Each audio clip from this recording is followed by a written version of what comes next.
नमस्कार, मैं वीरेंद्र मौर्य। साथियों, आज हम इस वीडियो के माध्यम से बहुत ही ऐतिहासिक तथ्यों पर बात करने वाले हैं आप लोगों से।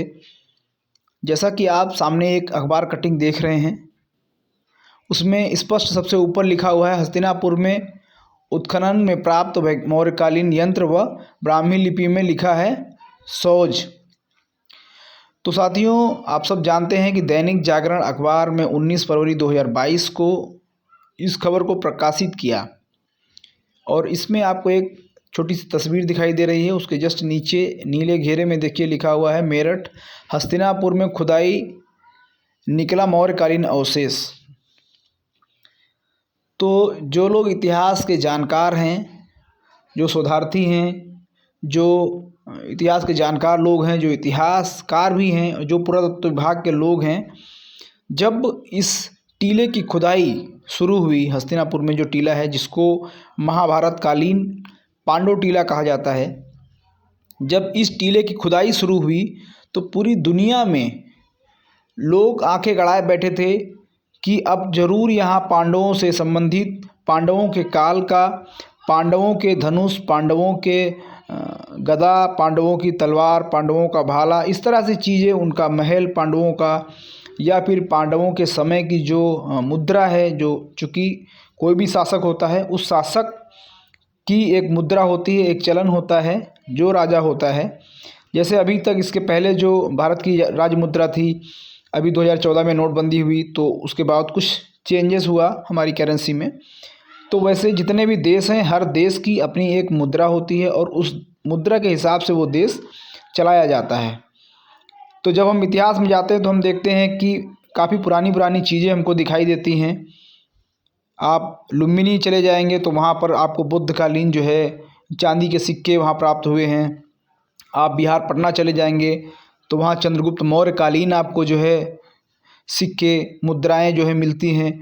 तो इसी तरह से सबको ये अनुमान था कि जब पांडवों के टीले की खुदाई हो रही है, जो टीला हस्तिनापुर में है, जो टीला महाभारत कालीन बताया जा रहा है, जब उस टीले की खुदाई होगी तो ज़रूर वहाँ पर उसके जो है महल के, उसके जो मुद्रा के हैं, जो पांडवों के धनुष, बाण, या उस समय की जो चीज़ें थी, उस समय की जो बोली भाषा थी, वो सब ज़रूर मिलेगा।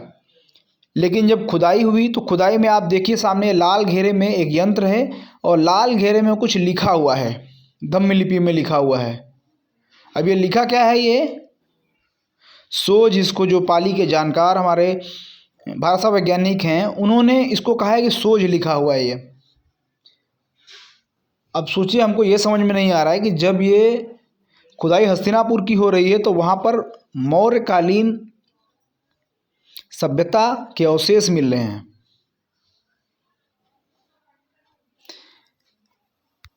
ये खुदाई अगर पाटलिपुत्र में होती, ये खुदाई अगर नालंदा में होती, ये खुदाई अगर तक्षशिला में होती, ये खुदाई अगर सारनाथ में होती, ये खुदाई यदि लुम्बिनी में होती, ये खुदाई श्रावस्ती में होती, ये खुदाई सांची में होती, तो बात समझ में आती। ये खुदाई कौशाम्बी में होती, कुशीनगर में होती, ये खुदाई उन किसी भी बौद्ध जो टीले हैं बौद्धकालीन जहाँ पर अवशेष प्राप्त हुए हैं, अगर उस क्षेत्र की खुदाई होती और वहाँ पर अगर ये मौर्यकालीन यंत्र, मौर्यकालीन चीज़ें अगर ये मिलती तो बात समझ में आती। लेकिन ये मौर्यकालीन जो यंत्र हैं, ये हस्तिनापुर में क्यों मिला? ये देखिए दैनिक जागरण का ये अखबार कटिंग है, इसमें हस्तिनापुर उत्खनन मौर्य काल में औजार और बर्तन बनाने में प्रयोग वाला यंत्र। अब देखिए कि जो यंत्र मौर्य काल में यूज होता था, वो यंत्र वहाँ पर मिल रहा है, हस्तिनापुर में मिल रहा है।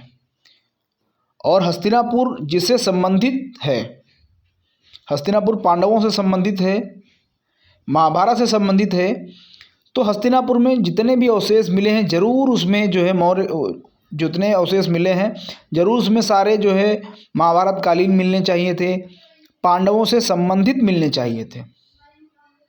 और मुझे तो बहुत उम्मीद थी कि अब जो है, अभी तक पांडवों से संबंधित कोई भी अवशेष किसी भी संग्रहालय में भारत के नहीं रखा हुआ है। भारत ही नहीं, पूरी दुनिया किसी संग्रहालय में नहीं रखा हुआ है। तो मुझे तो बहुत उम्मीद थी कि ज़रूर इस बार कुछ ना कुछ मिलेगा वहाँ से, और वहाँ जो संग्रहालय बनाया जाएगा वहाँ पर सारी चीज़ें रखी जाएंगी और उसको सारे लोग देखेंगे। लेकिन जब अवशेष मिले तो अवशेष देख करके जो है अब लोग प्रश्न करने लगे हैं। प्रश्न करना जायज़ भी है कि हस्तिनापुर में मौर्यकालीन चीज़ें क्या कर रही हैं, और अगर मौर्यकालीन चीज़ें मिली, चलिए हो सकता है उसके बाद या उसके पहले लोग आए हों गए हों, अलग विषय है। लेकिन उसी हस्तिनापुर में जिससे संबंधित चीज़ें होनी चाहिए, जिसका साम्राज्य था, ऐसा इतिहासकारों ने लिखा है ना, भारत में बहुत सारे धर्म ग्रंथों में उसका जिक्र है। तो जिससे संबंधित था, जब पांडवों से संबंधित है तो पांडवों से संबंधित चीज़ें क्यों नहीं मिल रही वहाँ पर? वो भी मिलना चाहिए वहाँ पर, लेकिन नहीं मिल रही हैं वो। तो इस पर यह भी हो सकता है भाई, कई बार ऐसा भी होता है कि हाथी के दांत दिखाने के और होते हैं, खाने के और होते हैं। कई बार ऐसी चीज़ें इतिहास के साथ भी होती हैं कि इतिहास में जो कुछ लिखा होता है धर्म ग्रंथों में, ज़मीन पर वो होता नहीं है। ज़मीन पर वास्तविकता कुछ और होती है, इतिहास कुछ और होता है, उसका भूगोल कुछ और होता है और लिखा कुछ और होता है। तो ये जो महाभारत कालीन हस्तिनापुर है, यहाँ पर मौर्यकालीन अवशेष मिलना इस बात का प्रमाण है कि ये पांडवों से संबंधित नहीं, बल्कि ये मौर्य काल से संबंधित था और यहाँ पर मौर्यों का शासन कभी हुआ करता था। तो साथियों, आप लोगों ने इस वीडियो को ध्यान से देखा। अगर ये वीडियो अच्छा लगा हो और आपको लग रहा है कि इस वीडियो में सच्चाई है, वास्तविकता है, जैसा अखबार छाप रहा है, तो इस वीडियो को अधिक से अधिक शेयर करें। वीडियो अच्छा लगे तो लाइक कमेंट भी करें और हमारे चैनल को सब्सक्राइब भी करें। Thank you.